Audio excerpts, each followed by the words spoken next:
Podcasting worldwide from Vancouver, Canada. Welcome back to the Personal Process Podcast. The show that takes you through the growth, hardship, self-discovery, lessons, and stories of individuals who achieved success in their own personal path. Trust the process. Okay, welcome back to the Personal Process Podcast. Today's guest, my friend Reece, and he's actually our first guest from Reddit, which is very exciting for us. And he is a gentleman with the Welsh flag right behind him, and we're very happy to have you on. The Wales. Yeah, Welsh is fine, yeah. Yeah, we're really happy to have you on. So tell us a little bit about yourself, Reece. Why are you on here? Right, okay. Well, my name's Reece Lloyd. I'm a 28-year-old languages graduate from North Wales, rural North Wales, a place called Shotton in Flintshire.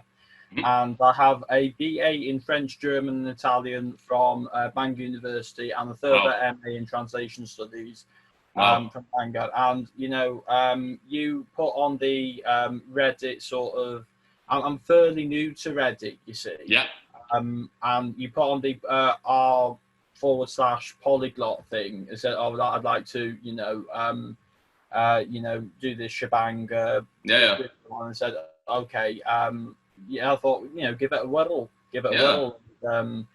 see how we get on." And but here we are indeed with the, our Draig Goch yma, the Red Dragon. Yeah. No, that's fantastic. So and I noticed, sorry, Padham, you've got the Canadian Bill of Rights behind you. I do. Fantastic. Yeah. When I was sort of a young man, when I was first, as a teenager learning French, I thought, what's the nearest big country that speaks French? And I thought Canada. And I really got into. That's the thing with the the Asperger's is, I just get like a topic that I, really zone in on, if you will. And one of them was Canada, how it works as a country, you have Français and obviously English, and just the way that it still fascinates me. I've got friends from Canada. Yeah. And you know what I mean? It's just an utterly fascinating place. And, I'd love to meet it one day. No, absolutely. So kind of just going back into all of this, Reece, you were mentioning that you have Asperger's syndrome, and you're mentioning obviously your achievements in language studies, which languages are definitely difficult. And for you to have, I think you were mentioning degrees in 3 different languages, which is just ridiculous from my perspective. Yeah. So kind of what's I guess, can you tell the viewers a little bit about Asperger's, just, so they have a bit more information, the personal experience, and kind of, your whole story with it. What inspired you to go into languages with it? Right, I'll start with how, Asperger's is a form of autism. Yep. Okay. And it used to be labeled sort of, I think it's sort of, we're moving towards it being labeled high functioning autism, because there's a huge spectrum. Very severe to just about functional. I suppose I'm just about functional, but it's a huge spectrum of absolutely.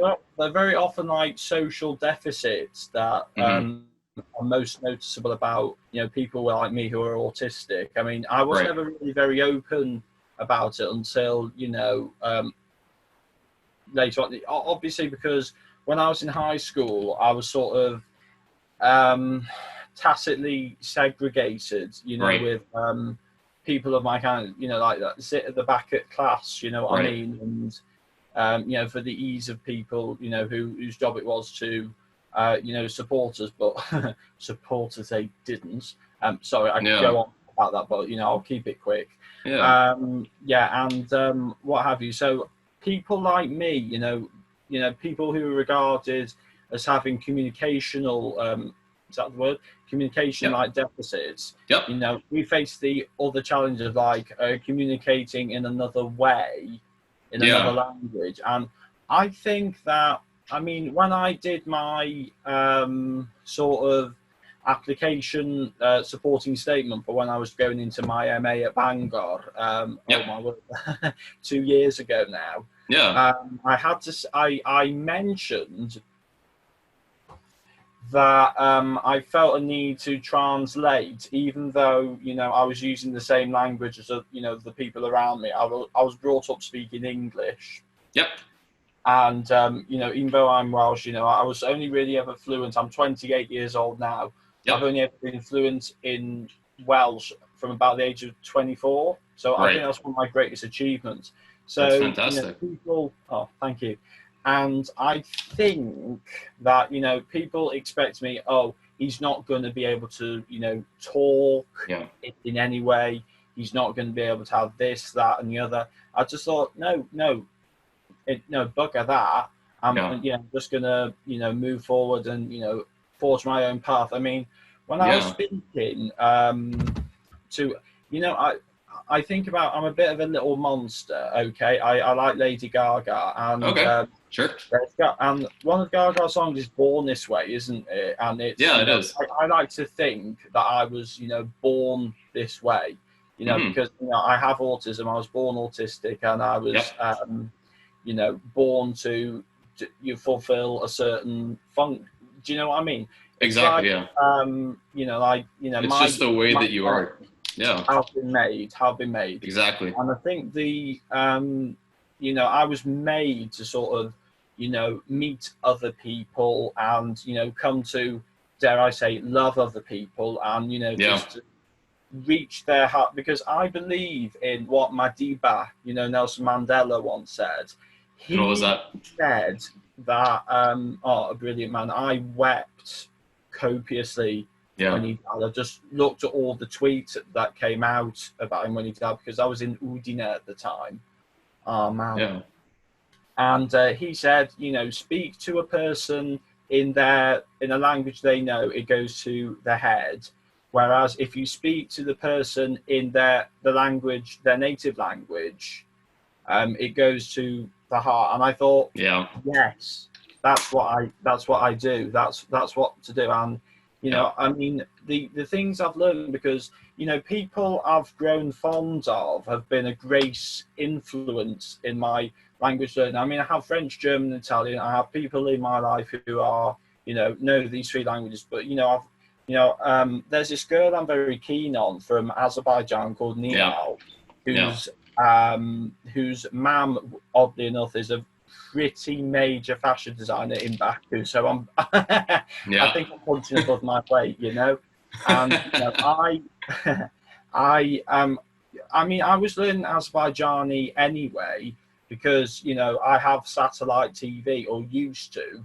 Right. You know, turn the satellite dish, and, you know, you know, you get Arabic stuff, Azerbaijani stuff, French stuff, German stuff, and I wound up, you know, just thinking, this is a cool language to learn. So if you're going to be an effective polyglot, you know, never, ever, ever be afraid to just, you know, venture. I'm a firm believer, Parham, in nothing ventured, nothing gained. If you follow me, you know, I'm a firm believer in that. And, I definitely agree. I mean, I know Venetian now because, you know, my best friend is from Veneto. Yeah. And I know Galician because, you know, people I'm super, super keen on, and, you know, dare I say, fallen for are from Galicia. And obviously Azerbaijani, because, you know, has been accelerated because of Nial, even though she was brought up speaking Russian, because I bet you know already, like, Azerbaijan was, what empire was it part of? Years and years ago, and what have you. But Soviet Union, absolutely. And you know, that still has an impact. Yeah. So Reece, just to kind of bring it back, because you just spewed a whole bunch of knowledge, and I really love the quote that you gave from. I have a tendency for that. I'm so. Oh yeah, it's awesome. And the quote that you gave from Nelson Mandela, it's so true. You know, I'm not sure if our viewers actually have an experience of this, but, you know, you even just say some small things like "Privyet" in Russian or anything like that, and you see their face, it lights up with joy, you know, especially. Yeah, definitely. And it's just it's it's just such a big motivation for me even, and that's why I'm bringing that up. But kind of just going back, just to emphasize some parts of what you were mentioning. You were mentioning, you know, like when you were a kid, you know, you had to sit in the back of the bus, and you know, like you felt like a little bit out of the group, so to speak. So when you were in that segment, how did you feel? Like, did you feel lost? Did you feel like you weren't accepted? And what motivated you to, you know, say like, no, I'm going to go for it. You know, people are telling me I can't learn languages. I don't believe it. I don't buy it. I'm pushing through. Well, what happened was, I mean, like, because, you know, Asperger's leads people to, I don't know, I mean, you know, I could socialize. There was absolutely no question of that. Yep. But, you know, it's just the oddly. I mean, I've got better at it as I've grown older, you know, as I'm, you know, approaching 30 and whatever. But I felt like, you know, I felt like I was hemmed in with these other people. I mean, and I'm from Deeside originally, which is on the banks of the River Dee in Wales, and it's very post-industrial, quite. Yep. I mean, I'm from a village on Deeside called Garden City. Yeah. And I moved to a small town called Shotton, where I am now, where I was 9 years old. Yeah. And because like the autism provision in the high schools around my area wasn't brilliant, I was sort of I mean, I did choose to go there, but I went to the school in a place called Bryn Bal outside MOLD.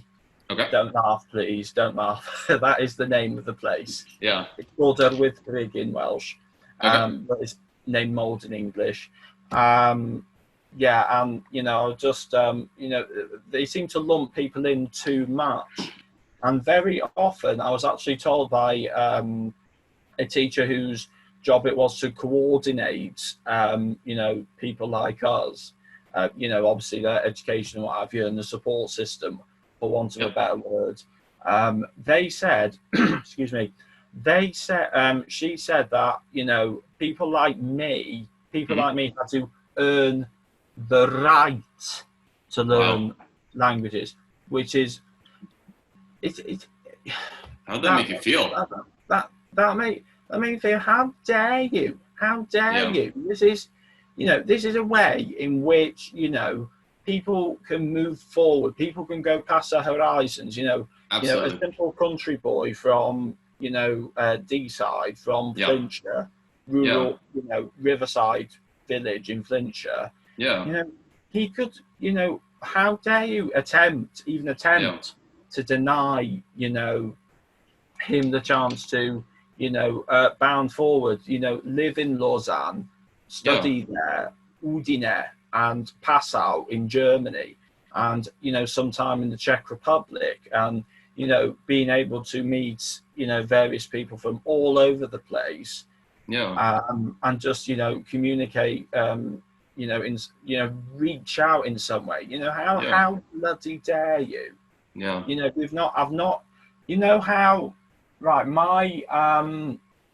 the last but one emperor of Austria, Franz Joseph, never visited Trieste, having been assassinated, you know, almost been assassinated there. He never visited Trieste after about 1882. I've been to Trieste, lovely, lovely city, but don't tell the Udine, okay? And, you know, it's just like that, you know, because of, you know, how I you know, I felt limited. Even though they said, oh, you know, we want to help you move forward. Rubbish. You know, I've never been to my old high school in over 12 years. And he said, oh, don't be a stranger. Yeah. And I'm like... It's just the feelings that you have from it, right? Yeah. I just want to, you know, lock that away in the past and what have you, because, you know, I've done a lot, you know, I've progressed hence. Absolutely. You know, one of the people that really helped me find my voice was a lady called Frau Holton, okay? French and German teacher throughout all my 5 years at high school, secondary. Okay.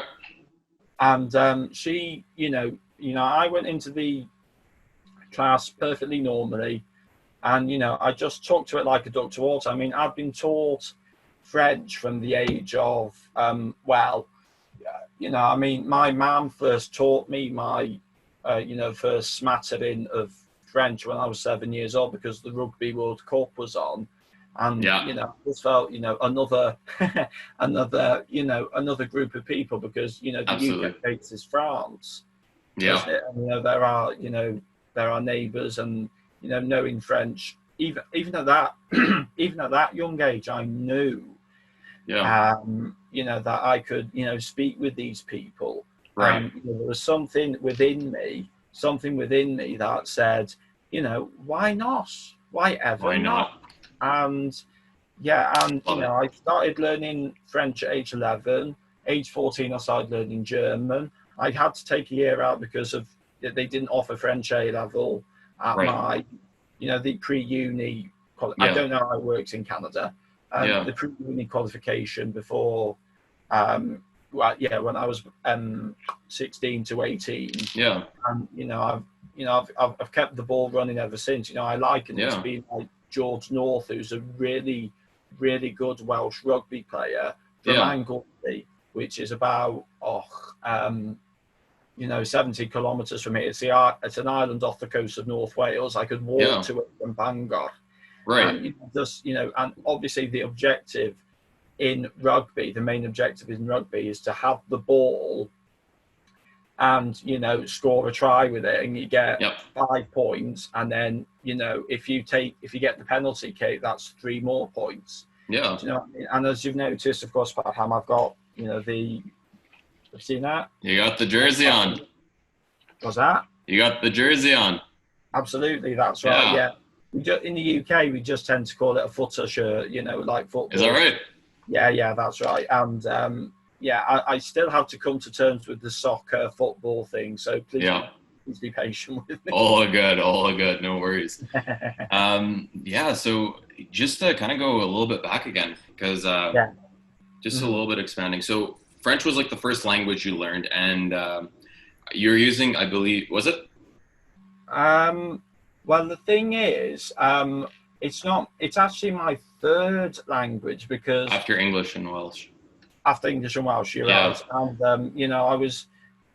I was taught Welsh from obviously my first years at school, and it took me some time to learn, because I felt like it was like Mary Poppins. The teachers who were teaching, whose job it was to teach Welsh, very often substitutes / supply in British English.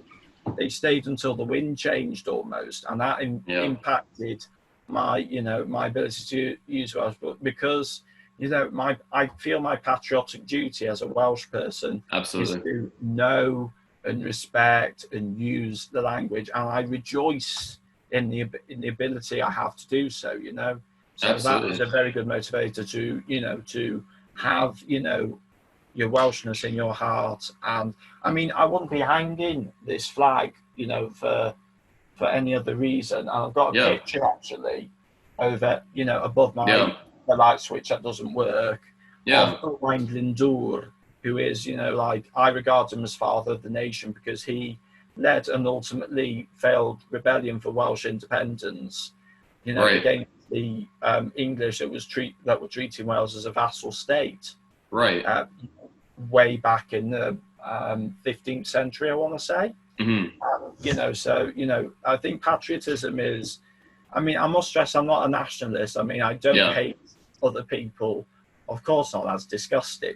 You gotta be proud of your own country. Other people, I love my country, and I embrace people from other nations, and think, oh wow, this is I'd love to meet Azerbaijan one day, because of Niall, and because of the magical, brilliant people, and the brilliant, almost mathematical sort of language that they have. I'm really looking forward to it. Obviously, because of COVID, the touch narrowed. But I live in hope. That's the best thing to do. Absolutely. And I think that's just such a good experience. Just using, because everyone's everyone should be proud of their country. I think, it's in you. There's certain culture, there's certain values and let's be honest, just having a flag on your wall, badass, right? Let's be honest. First and foremost. Proper tone as well, applique. Oh man, right? Yeah, and I think that's fine. And the way that you added on to that, like respect other people and like go and meet other countries. I think that's absolutely right. Because I mean, at the end of the day, everyone has different cultures, different values, but more or less people are the same. And just to connect with them on such a visceral level through language, their native tongue, is something that's really exactly, and kind of going into your process with this, when you picked up French, it was from sports, that kind of inspired you and that scene over there. Well, it was sort of, at the time, a little 7-year-old kid. Yeah. I mean, I'm in the family full of Liverpool supporters. Yeah. I mean, I now support Juventus, but yeah, whatever. They accept it. Yep. And sport was sort of in the background, and I like wearing, like footer shirts and what have you. Yep. But they just, my parents, to their eternal credit, thought, oh, this, our little man has, this is sort of his bag, to quote James Brown. Mm-hmm. And it's good that they've understood it from that early stage. And I've kept the ball running for nigh on 21 years. You know what I mean? Yeah. No, that's fantastic. Mm. And talking. Sorry, can you repeat that last part? Yeah, of course. Thirsty business is talking. Oh yeah, there you go. Good choice. Oh, about this cup, I received it from a radio station I wrote into. Yeah. Because smooth radio is very popular in this country. It's like easy listening stuff. Oh I yeah. listen to it every morning in the shower, and I received it on FM from about 100 kilometers away. Wow. That's not normal. You see, that's my hobby. You see, I've got a receiver, and it's wired up to an antenna which I clip to like something outside.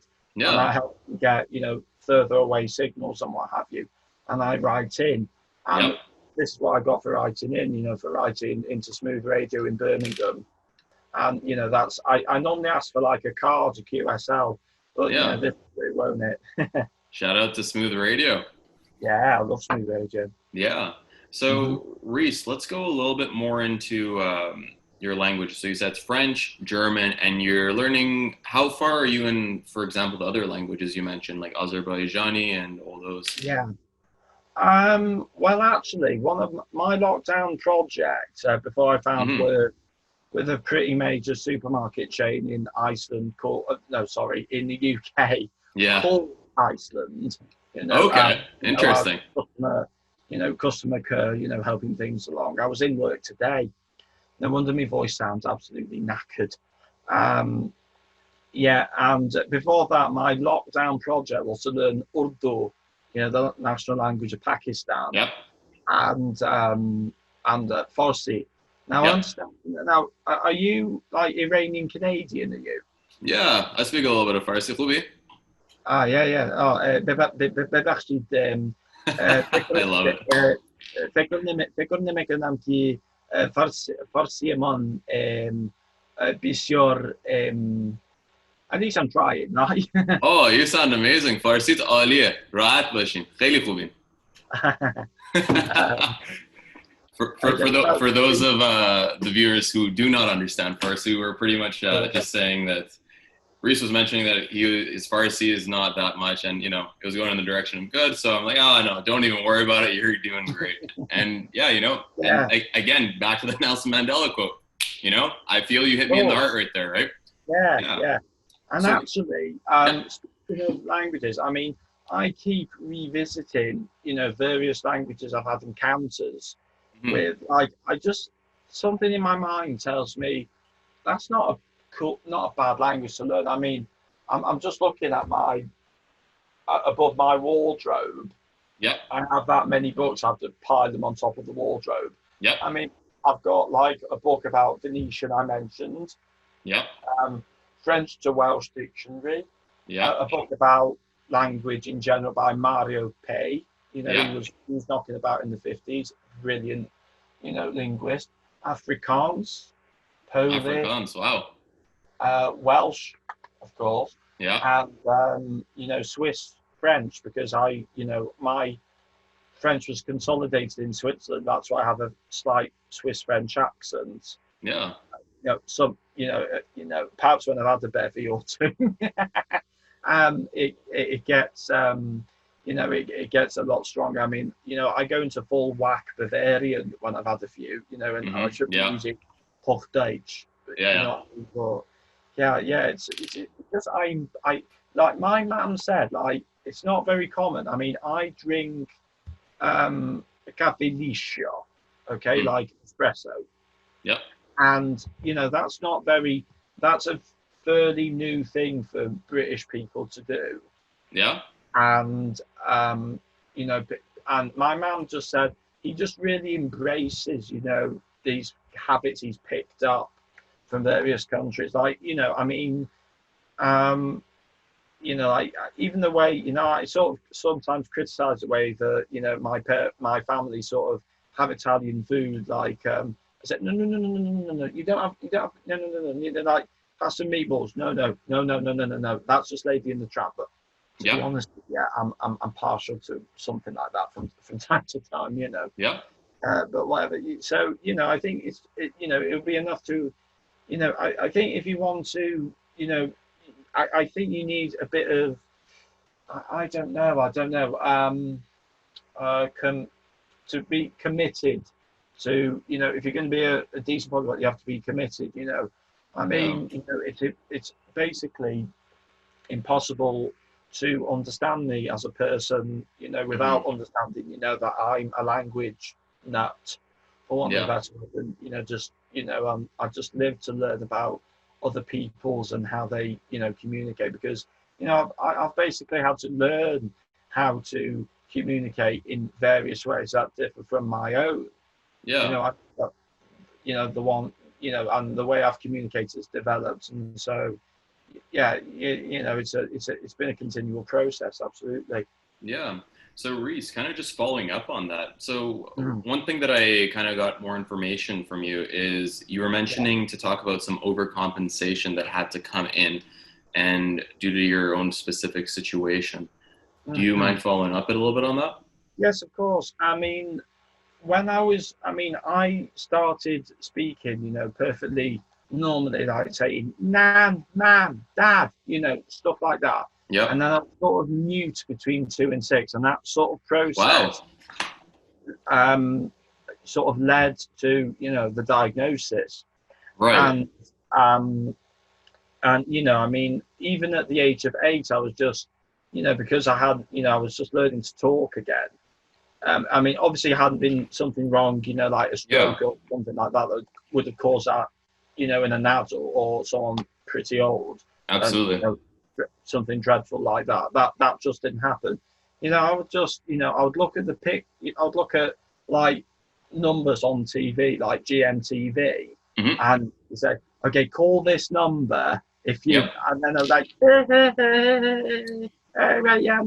you'll bring up a phone, Billy. You know, even though I couldn't really talk properly, it was just good for my aunties and my uncles to, you know, hear me make the effort. And you know, that sort of, I've taken this ball and run with this. And also, maybe because I was not expected to do as well as I have done. You know, I've often overdone it. Do you know what I mean? Like, you could argue that, you know, me and Neil, who's it was a I did mention it was a birthday today, 21. No. There was a birthday today. Yeah, lovely. Happy birthday to her. Oh, she's awesome. I'm nuts about her. And you know, I mean, you know, I sort of, you know, I heard she was Azerbaijani, and I thought, yes, Turkish and all that. And then I wound up hearing that, you know, she grew up speaking Russian. And I thought, okay, but you know, she appreciated I made the effort, and there was actually when I was working after my second degree at, customer service in McDonald's, there was a lady who was from Oxford, or Zeddychen in Welsh, literally Oxford. Yeah. And, the little kids were like kitted up in Welsh, like rugby shirts and what have you. And so, trying to make the effort, God love them. And, I thought, oh, brilliant, I could use my Welsh with them. And she got a little bit annoyed at that because she said, my Welsh is really thick. And she wrote about it on, so I'll tell us how we did type of thing. Oh, really? And yeah, my manager, it was a bit of a patronizing sort of, oh God, she was annoying. She said, oh, don't do this or the girls will shout. I'm 26, woman, Jesus. You know what I mean? And she just said, oh, got a negative this. And do you remember her from whenever it was? I said, yeah. And what have you. So obviously, there is a possibility of overdoing it.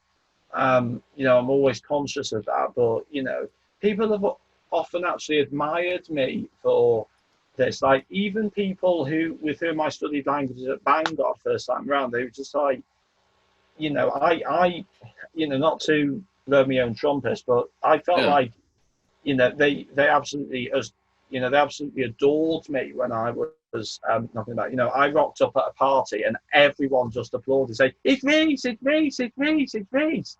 And what have you, it felt amazing. And, people within our little fold, as it were, just admired me for this, for this manifestation of what I had to offer, if you will, people admire me for it. And I mentioned, like mathematics and Azerbaijani. Yep. A friend of mine who studied with me at Bangor, a young lass from London. Yep. He told me that, like people with autism are very mathematical in their sort of workings. And it makes sense. And I thought, yeah, that makes sense to me. Why I like languages, because, languages work in certain ways. And I just like to know how that works. And Azerbaijani is, a good thing to that because it's agglutinative. So, for instance, the word in Azerbaijani for to do, a very simple, it's like gardan in Farsi, is etmaj. And to make, for someone to say, I did go, you take away the mash and you replace it with im, and you turn the D into a T, so it softens between two vowels. Right.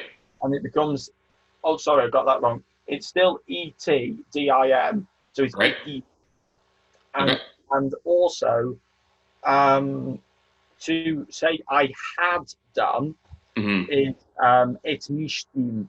Like etmiştim.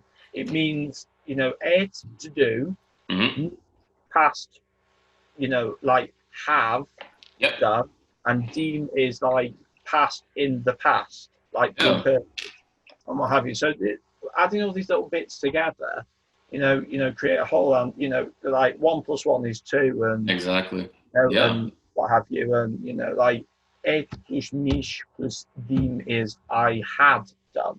Yeah, and that's fantastic. So, kind of just a quick aside, what are your thoughts on math?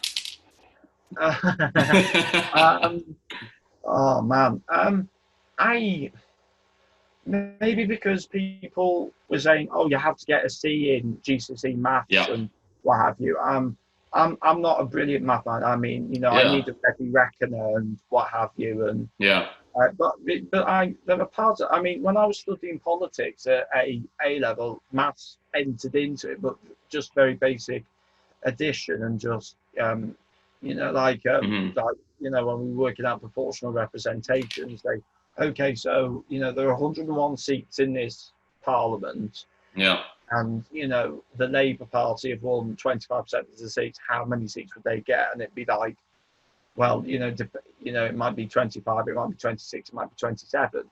I mean, it's just really basic stuff. But yeah, I used to be quite not about basic algebra for some reason. And the guy who taught me, you know, in the middle of my high school period, he seemed to use algebra to sort of work out his tax returns. I'm thinking, God, you're good.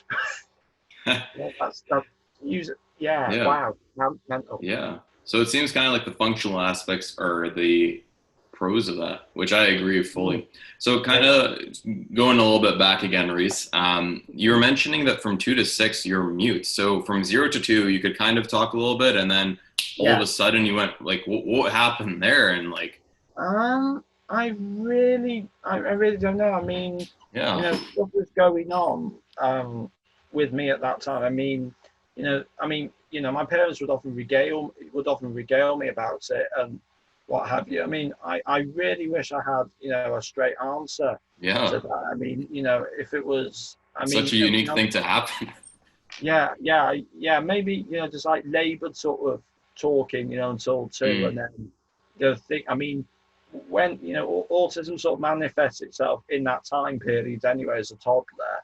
And people think, you know, people, you know, lodge on and, you know, like, I mean, in the UK, probably then as now, like 20 odd years ago, to diagnose autism is very, you know, it's a very lengthy process, and what have you. And, you know, it can be quickened, but, you know, it often involves, you know, a bit of the old Wonga on the go. So, I mean, you know, I wish I you know, I mean, I answered, I mean, you know, when you see, I wasn't very open about my autism, apart from with very close friends who I trusted.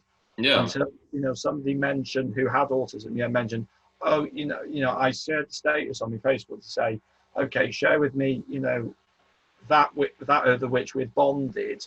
And this guy, you know, he said, oh, you know, I realised I never knew you autistic like me, and I haven't been out, as it were, like that. And I thought, and you know, I just scrambled to think, oh my god, what am I going to do? I'm just going to say, tell them, just tell them. And you know, I felt I had such a groundswell of, you know, kindness and support. You know, people just said, you know, so I knew anyway, you know, but you know, I'm perfectly chill with it and whatever. And when I said, you know, when I came out as, you know, openly autistic, you know, I just said, you know, just please don't ask me, you know, about, I'll just answer as best I can, because, you know, the autistic experience, there's only just, you know, there's very many of them. Do you know what I mean? And, you know, I mean, I've always known never to target the same brush. Do you know what I mean? And it's, you know, it's just that very basic principle, you know, it's, I don't know how to describe it, you know how to say it. Absolutely. So I have a couple of follow-up questions. I'll start with the first one. So the first question is, when you first openly came out as autistic, how did you think people were going to react, and how did they actually react? I really couldn't. I think that's one of the things about autism, is that, you know, it's a bit difficult to gauge people's intentions from time to time. I mean, I'm getting, you know, quite a bit better at it. But, you know, I was expecting sort of like, well, to be honest with you, a mixture of reactions. I say, you know, like, oh, okay, yeah, awesome, brilliant. Because, you know, I came out to a few people before, you know, people I cared about, and people, you know, thought, you deserve to know because, you know, I care about you, I love you, whatever. And you know, I'll just say, okay, that's okay. Please don't worry, don't be sad. Don't, you know, this is brilliant. You know, I care about you too. I love you too. And just exactly like that. And I just, you know, I felt brilliant after a while. You know, it's I felt brilliant about this, and you know, this is how I've been made. You know, I was born this way. And, you know, back to Lady Gaga. And you know, just people said, okay, fantastic. You know, I mean, you know, I'm proud of you. You know, I'm happy for you, and you know, what I thought of you before hasn't changed. I mean, I've written letters to people I care about who, as I said, that, nothing, it hasn't really changed what I think of you. You're still this, brilliant, kind person, Yeah. who happens to have this going on. It's no different. I needed to teach myself that because I wasn't taught to expect it. You know what I mean? Yeah. So, I wasn't taught to expect it. Yeah, for sure. And now my second follow-up question, and is going to come into kind of a little bit of my experience as well, is did you feel more connected to certain individuals after they knew about what you have, who you are, as Lady Gaga was mentioning? Yeah, she is brilliant, isn't she? Well, I don't think it really changed. I mean, I mean, well, a friend of mine called Elena, who I like think of as a little sister, for whom I've a little bit of Catalan. Okay. She said, you just gave, I'm honoured to have known about this, and so that I could, you could trust me, and we could trust one another. So, I mean, I kind of brought you together. Yeah, I regretted not seeing if it was true that that people would be accepting of all this and what have you. It just again, nothing ventured, and I just needed that little push. Absolutely. Somehow, to say if there's nothing ventured, there's nothing to have been gained. And what was this push for you? Well, someone saying, "Oh, I'm autistic like you," and it was just between me and him and a few other people. I thought, and I just had to, say, because he might have been accused of slander. You say, "Oh, how dare you say this about him?" And I said, "No, it's all under control. I haven't been honest with you. This is who I am. I have Asperger syndrome. I'm autistic, and what have you, and people, people may, because obviously it has hallmarks, doesn't it? And people may have guessed that this was the case. Yeah. Because, I'm just happy about it. Before then, if you asked me, I'd say, how did you know? How did you know? Absolutely. I'm happy with a few people, and I sort of automatically could trust them. Yep.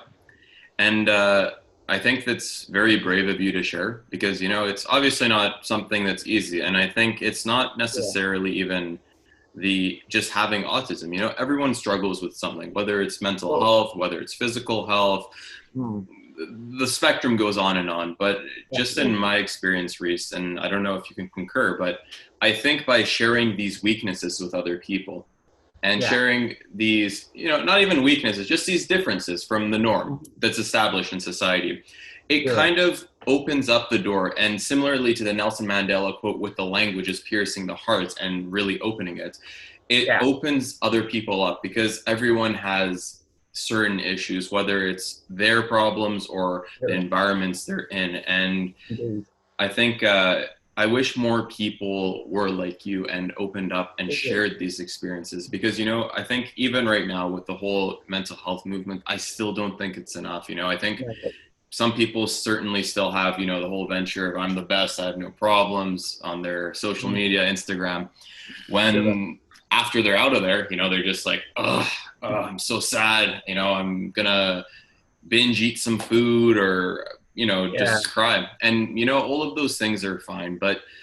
if we could just be ourselves, and we're born this way, and embrace it just like you have, I think it's do you think that it was healthier, like that moment that you embraced it and you're like, no, tell me about that? Not long before, there was a major television presenter in the UK called Philip Schofield, and he's like the go-to man for light entertainment, and he hosts This Morning, and he's just a really nice, brilliant guy. He's been married for like 27 years, and he came out in February as gay. After years of, he's like pushing 60 and what have you. And he said something, with his co-host. He said, every person I tell about it, the change from, what people thought he was. Every time, every person he tells, it gets lighter and lighter and lighter. And I felt exactly the same. I felt a lot lighter for, letting people know and, dispelling all rumors or probably confirming them. I just feel, I felt increasingly lighter and lighter and lighter. And, it's exactly, it's the same kind of thing, I love that. The exact word lighter, it's something that I don't think people understand until they share this, because it's it's just so much more at ease, I think just another quote, actually, no, I won't get into that one because it doesn't fit in too much, but yeah, the lighter, it's because I've been through a similar situation, not the exact same as you coming out as, with Asperger's, but similar with other issues. And, you just feel lighter, you feel more at ease, you feel, like a lot more shoulders back. And, I don't know if you'd agree with this, but there's no fear of like, oh, they're going to find out that I'm this, they're going to find out. And I was like, here I am, take me or leave me. And, you leave me, I'm on to the next one. And guess what, Faham? No one has left me about this. Boom. No one has. Yep. No one has. No one. Yeah. So what would your advice be for certain individuals who are going through, maybe who have autism or a mental health disorder, or I don't know, they're just not doing great in their life, they're sad, depressed, like what would your advice be to them right now? Well, I would advise them to, being autistic and that, just take your time. Take your time by all means. This was a process that took, some time, and what have you. I knew I had to do it eventually and just say, this is what's happening with me. Yep. Please do take your time, trust, in a certain group of friends. And if you feel, like you want to, you want to tell the person in question, look, I'm autistic and this is, and what have you, and just absolutely take your time, find people you trust, and then if you build up the confidence, and what have you, and if just take, and if a situation occurs where an unforeseen situation, sort of, I'm not angry with this other guy for saying, before I did, I was just like, I was a bit annoyed at the time. Yeah. But then I thought, no. I took a moment. I took a step back.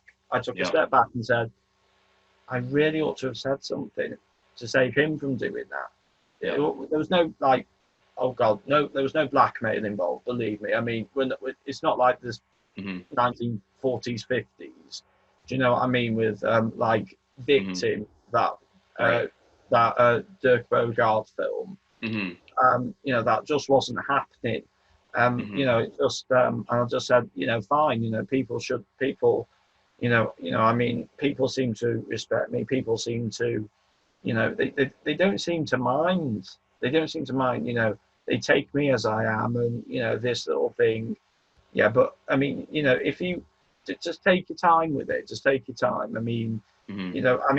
People, I was marked out, sitting at the back row of the science class all the time, because the support workers were pretty bloody lazy, for want of a better word. Yeah, you should see them, Padham. You should see them. Yeah.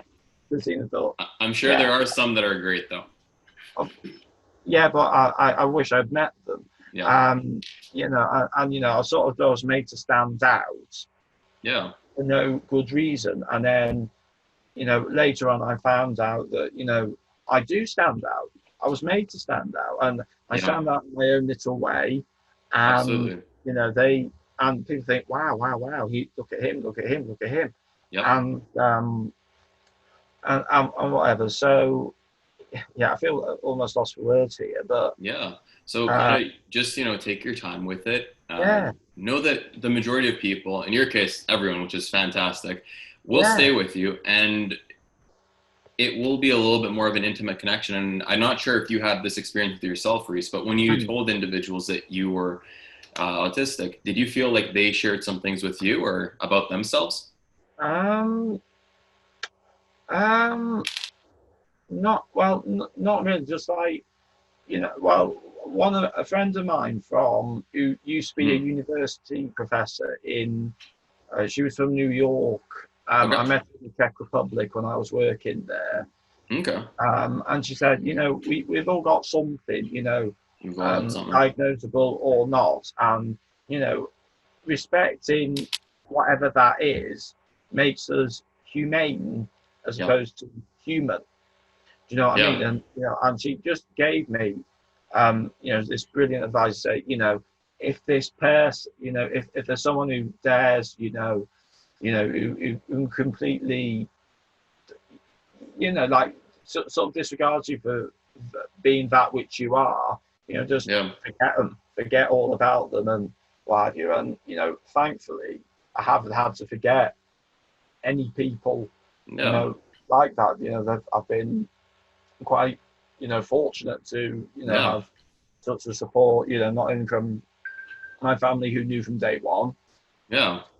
but also, friends, I just got immense, love and support. And That's a friend of fantastic. mine who studied languages with me, French and it's German, was it, Laura? Yeah. Yep. Also a radio DJ. So she said, she said, it was amazing to see someone of your passion for languages, just to, it was amazing and infectious, and this energy you had, and I'm just, these words were lovely, and thank you. And I said to her, I'm glad, I've witnessed your empowerment, and that you've witnessed mine, Yep. because I felt by studying languages at university twice, mind you, Yep. and what have you, I felt empowered. I felt Very. empowered, and it means more when there are people alongside you, Yeah. who are on, who are on The same roughly path. the same wavelength. You know what I mean? So Yeah. it's yeah, That's fantastic. that's it. Yeah. Yeah. Yeah. Wow. And I guess what would be like your methodology and advice for going through this path? Well, in terms of like studying languages, I mean, people may consider it an erratic um, me methodology. Like I dip in and out Yeah. of the like, when I get a day off from work, Yeah. I just think, okay, I'm gonna look at my Azerbaijani today. Sure. I've got like, I bought a book from Oxfam Yeah. about Croatian. It's a really good grammar book, and I just like dip in every so often, Yep. and little and often. And one thing that I've written actually poems in Right. languages other than English, and I'm actually in the midst of writing a novel that I've been working on and off for like 9 years, and because What's of the novel lockdown, about? yeah. And in the midst of lockdown, I just thought, I'll fish up all these manuscripts and look Yeah. through them, and work out what happens next with them and what have you. Sweet. What's the novel about, Reece? It's about it's a jaded translator of about my age. Okay. I wonder who that could be. And he's in Carcassonne in the south of France, a city I went to when I was 19 to do work experience. And he meets this young woman, a nurse who's working at a local hospital, come from the north of France. And it's a chance meeting, and Yep. they just fall in love, and it's just like how everybody around them is touched by their he finds happiness, she finds happiness in him, and they help one another out, they work out how to help one another out, and it's just like Yeah. how everyone else around them sort of responds to this turn of events, because he's not been very lucky in love before, and Right. everyone's delighted for him, everyone's delighted for her, and it's just like a wave of affection that grows, and just and also Carcassonne is absolutely beautiful, and I try to sort of reflect, the romance of this place, because there's like a walled city in Carcassonne with like ramparts and what have you, and around it is perfectly modern and reasonable, and lavender on the hills, just trying to get the romance of that, of the south of France. I mean, it's That's happened so before. awesome. Yeah. I grant you, there was a sort of real life book called A Year in Provence by DeMail, and that was made into a TV show. I don't know if it ever reached CBC, but it was a British TV show, like a drama about these English people who go to the south of France and to start afresh. And what have you, and so obviously the south of France. I mean, I wasn't all that. I'm more familiar with French-speaking Switzerland than the south of France, but it's always been a very attractive place to be. And there was also novels written about Kafka, but it's like medieval, years and years and years ago. I just wanted a modern day, like a love story set in Carcassonne in the modern day. Yeah. No, for sure. That's fantastic. I mean, look at that. We started from hearing you being told that, you don't have the privilege to learn languages, and you use that energy. And, a lot of people may have, just been depressed from that, like, maybe I'm not good enough. Maybe I'm not good enough. But, you really harnessed that energy and drove it into yourself. And the interesting thing that I liked about your story, Reece, is your energy was even fueled further in a spirit to connect, and what's really interesting for me in there is because with autism, it's a little bit harder to connect with other individuals.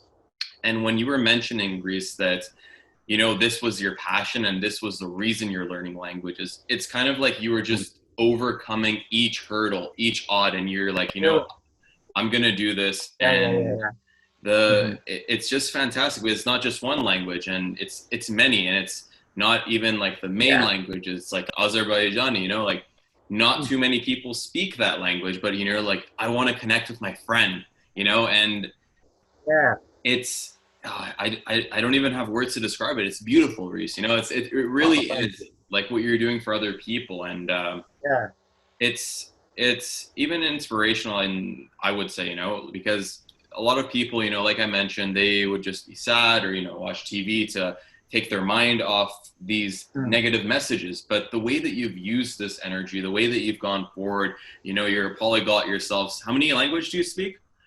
Probably should have said this a bit earlier. No, don't worry. Well, English is my first language. Welsh, French, German, Italian are my three sort of C1 languages. B2, I've like Venetian because of Milena, and Venetian, German, Spanish. You see, the thing is with Spanish, right, Farhan, is that I understand it, but I can't respond adequately in kind. Because of my Galician sort of, the Galician ladies in my life, I write to them in Galician, and they think I'm getting better and better and better. And Niall, who seems to think I have better Azerbaijani than her, she said that every time, she encounters me using Azerbaijani or making more of the effort, I'm getting better and better all the time and what have you. So, there you have it. I mean, I've got like various books about Arabic, my Welsh pronunciation, Arabic and Farsi and Tajik, oddly enough, because I like the Cyrillic. Interesting.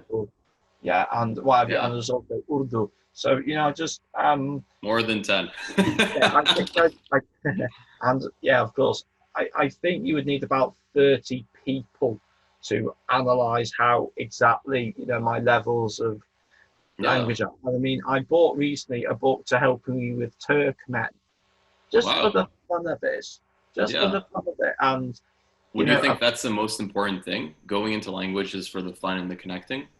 Yeah. I mean, I mean, Turkmenistan is frankly a weird country. I've not been.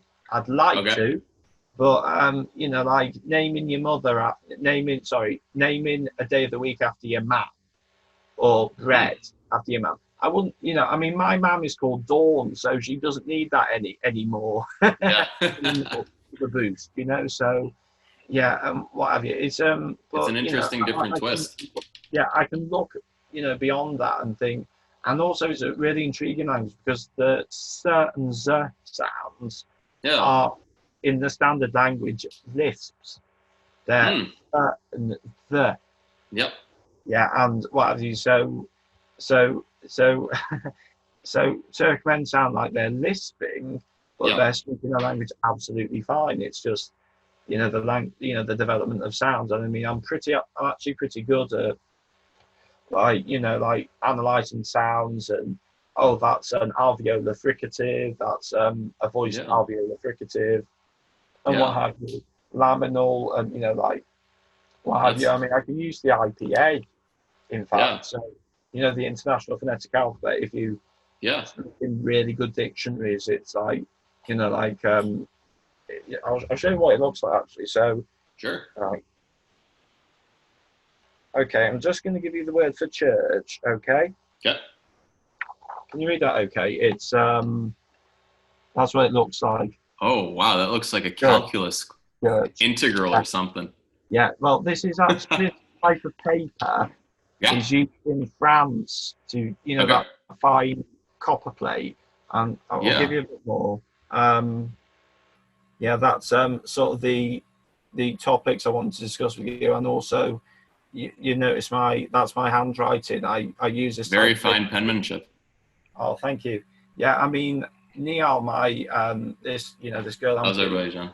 Yeah, the Azerbaijan girl from Baku. She said that you've got absolutely beautiful handwriting. It's and she just she said, I sure as hell do like it, because she's got a little bit of an American accent.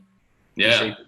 I mean, I can hear the Azerbaijani in there. I mean, her first language is Russian, but I can hear it's vaguely American. Do you know what I mean? So, vaguely. But it's I love hearing her talk. It's just, and I think that's one of the things that motivates me. Is like hearing people talk. Like my best friend Millie.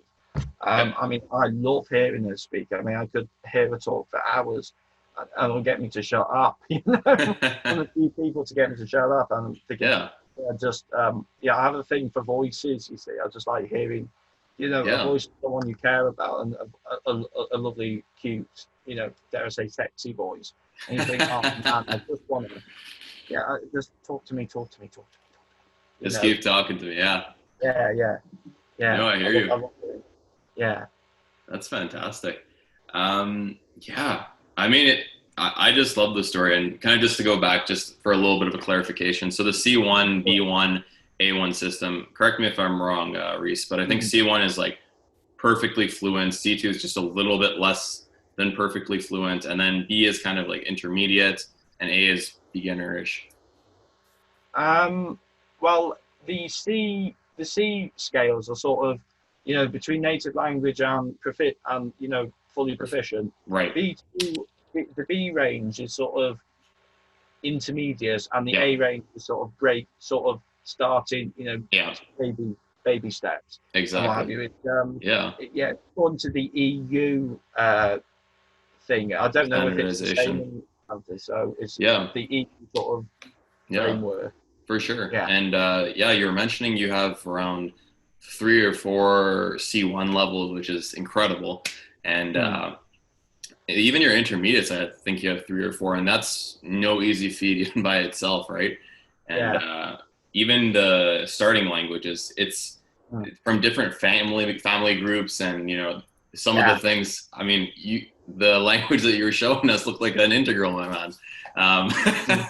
It's very hard, it's not easy, and I think a lot of individuals have gone through school, and having been forced the language, they don't see the fun aspect to it. I've also been into a little bit of the language game now, and just by going back and revisiting it for fun and to connect, like you, Reece. It's become such an exhilarating process. I guess, do you have any go-to programs for learning these languages? Like, do you use Asimil, Duolingo, Language Transfer? Shout out to all those, by the way. I don't use like applis. Sorry, I use the French word. Apps. Use languages. I just read like buggery. Anywhere. I mean, like, just find like stuff like Le Monde, the Corriere della Sera, or something like that. And obviously, watch television and listen to the wireless. Like, we have a radio station in Wales called Radio Cymru, which is run by the BBC, which is for Cymraeg. And, so people sometimes listen to it, particularly in our part of Wales, by mistake. And I tune it to 104.3 megahertz, not medium wave, but FM. Yep. And I just caught myself listening to, I think it was a Tarot Post, which literally means to hit the post.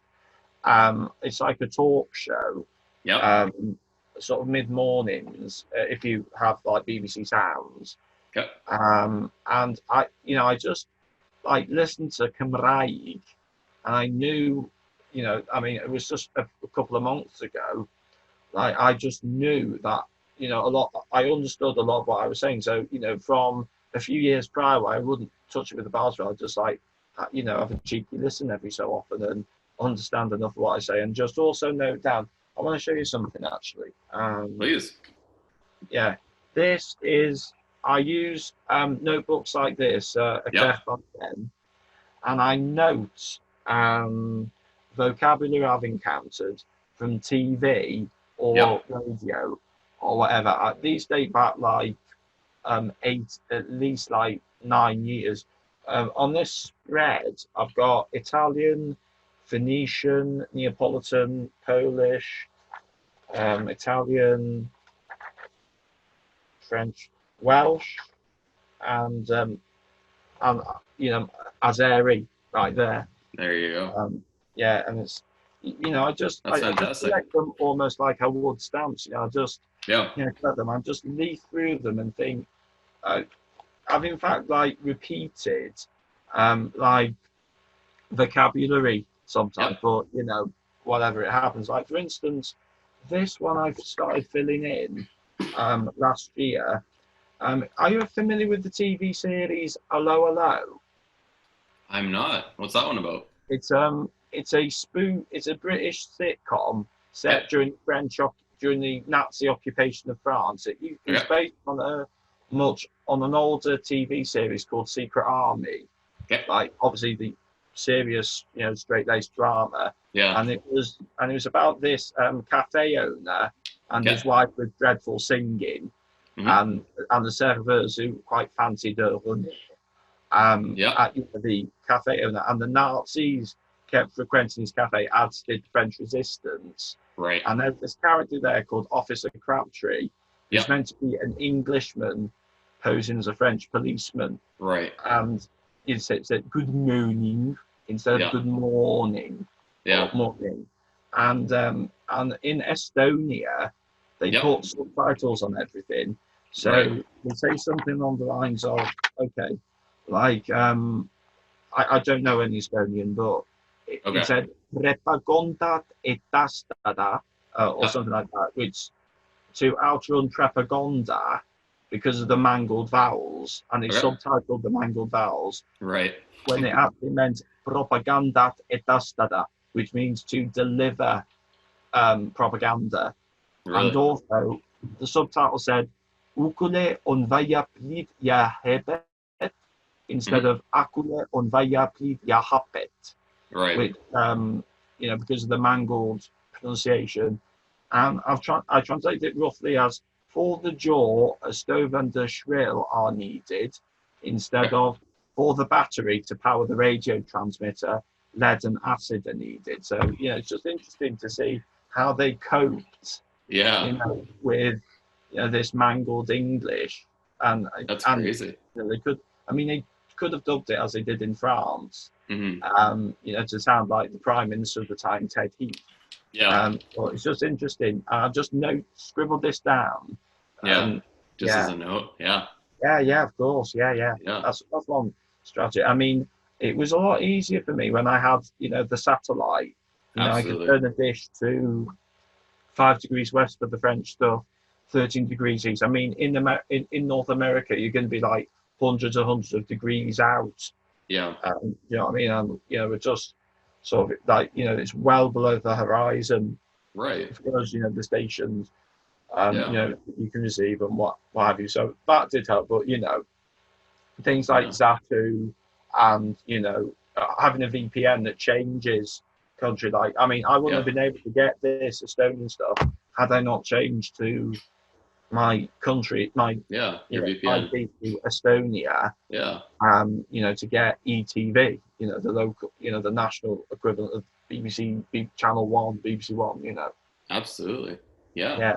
I mean, that's awesome. Again, I'm just, it's inspiring what you've done, just with your life story, came from the struggles, and you use that to fuel your passion, fuel your drive for connection, which is something that you've been told, first of all, that you can't do via languages. And, just with like the whole autism, it might have been a little bit harder, but you said, nope, I'm going forward. And just by talking to you today, Reece, that's what you've done. You've connected with your people several times throughout the video, just the way that you've been talking about the friends groups that you had, you can feel that you genuinely care for these people. And definitely. You've gone that route. You've learned, I don't even remember how many languages, let's say more than 10. I don't even know if it was more than 20.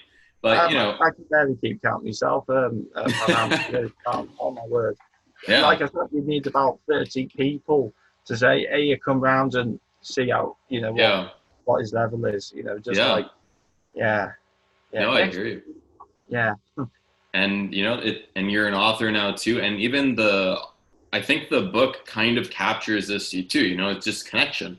And I think that's your driving spirit. And I think, even going back to the Lady Gaga bit where, that was a staple activity for you. You were born this way, and, you embraced yourself, you drove yourself forward, and, you're putting in your life savings, so to speak, with your mission in life into one basket, and you're giving it all. And I think that's beautiful. It's inspirational. You're a great person for this podcast because people can see, there are different struggles individuals bring, but just find your own self, and just embrace it fully.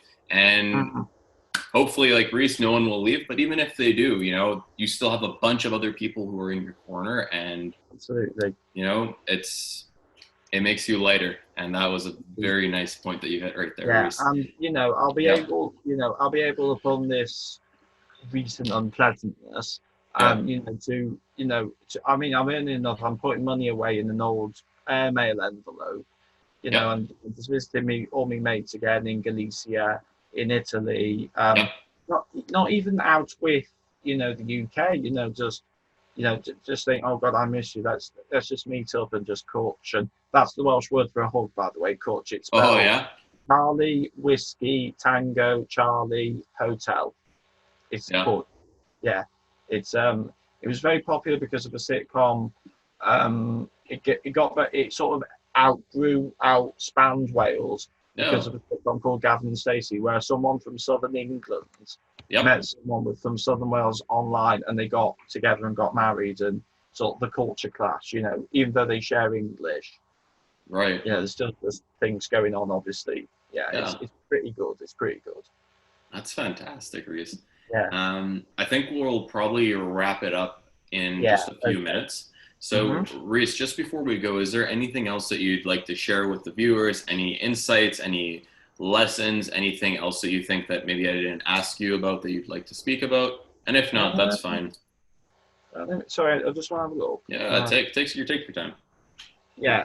You will.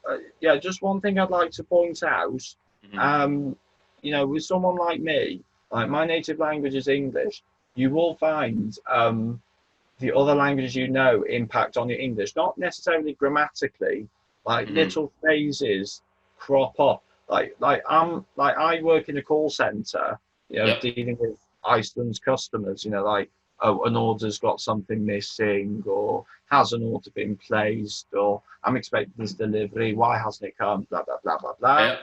And I caught myself saying, come to mean, sorry, didn't catch that. Yeah. And I just said, sorry. And I sometimes say order, like end the sentence with order. Yeah. Which means literally or. Yeah. You know, it's a bit like saying, oh, he's German, or, you know, so, but it sounds obviously makes more sense in German. Oh, he's German. Yeah. And like so it's that, kind of like these small expressions that you'd use in different languages, but not in English. Yeah. I mean, I would, like Niall's family, I mean, there's Russian going on, there's Azerbaijani going on. And I think them, the man being in fashion, she would know English. Can you imagine if, I meet the family, I'd be like alternating between 3 languages utterly randomly and then throwing in some French. And it'd be like Salvador Dali. Apparently, he spoke in a very, he was his own man, let's put it that. And he spoke in a mixture of like French, Catalan, Spanish, English, Italian, and you had to sort of know him to get it.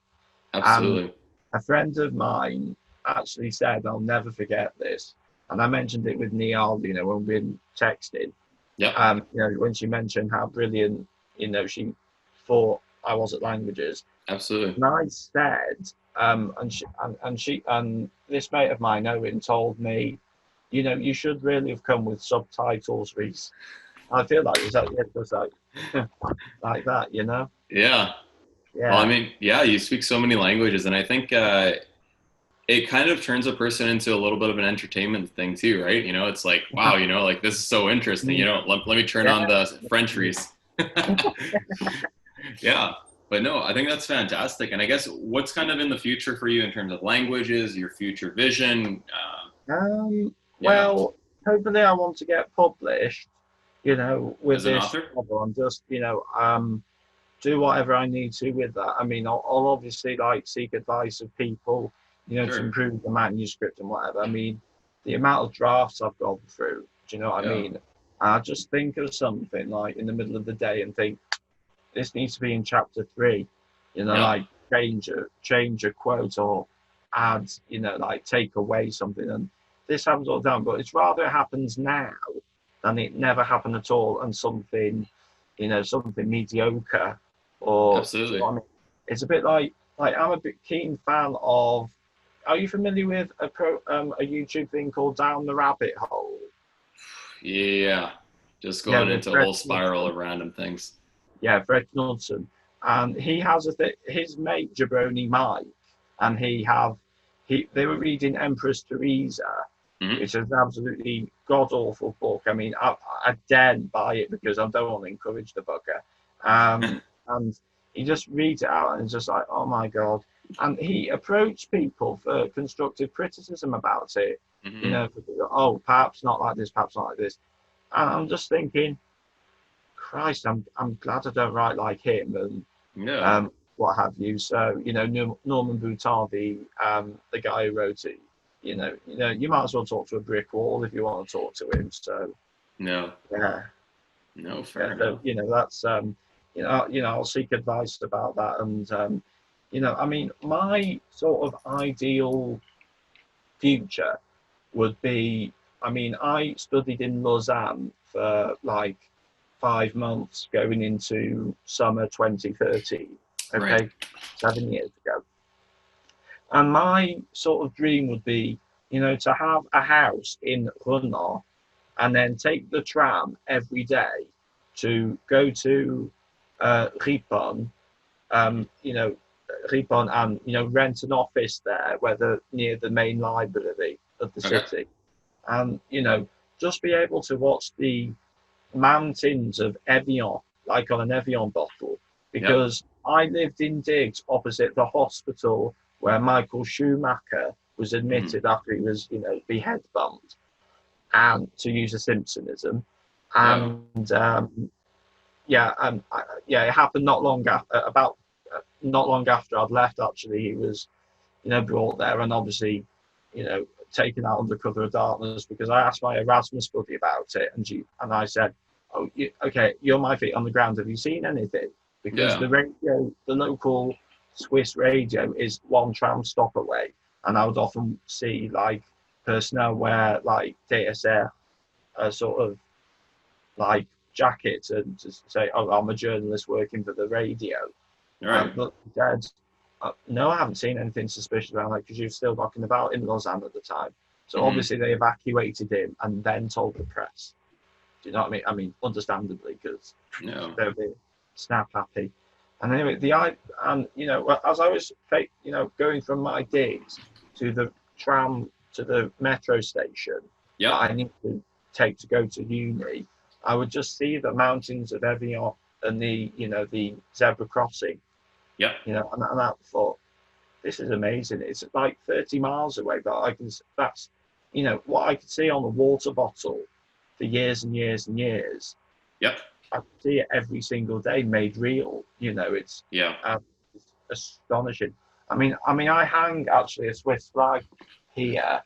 Yeah. You can see it in the corner because I collect them.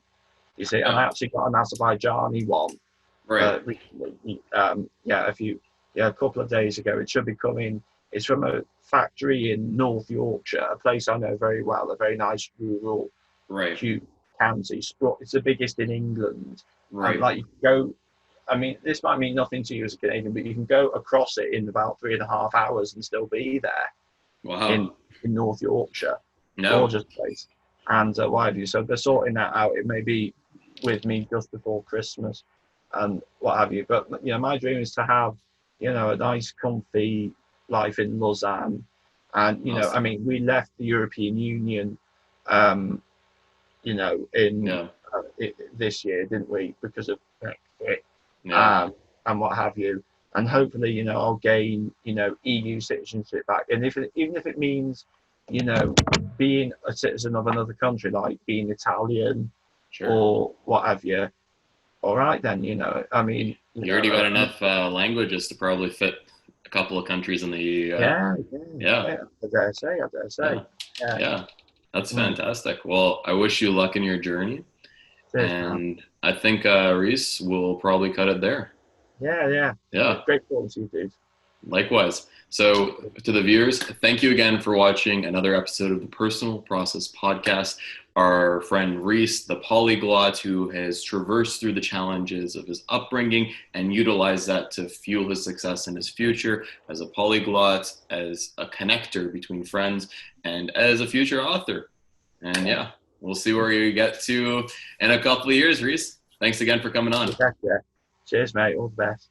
Cheers. Hey guys, Param back after another amazing episode with another amazing guest. We hope we added value into your life and you took away some tips that you could add to your tool belt and fuel your process forward. If you do know any friends or family members who would enjoy the same value that you got today, we'd really appreciate if you told them and let them know about us. And, if you could also subscribe and rate the podcast, well, that would just be fantastic. If you did all three, well, you'd really fuel our process forward. So thank you in advance. And always remember, trust the process.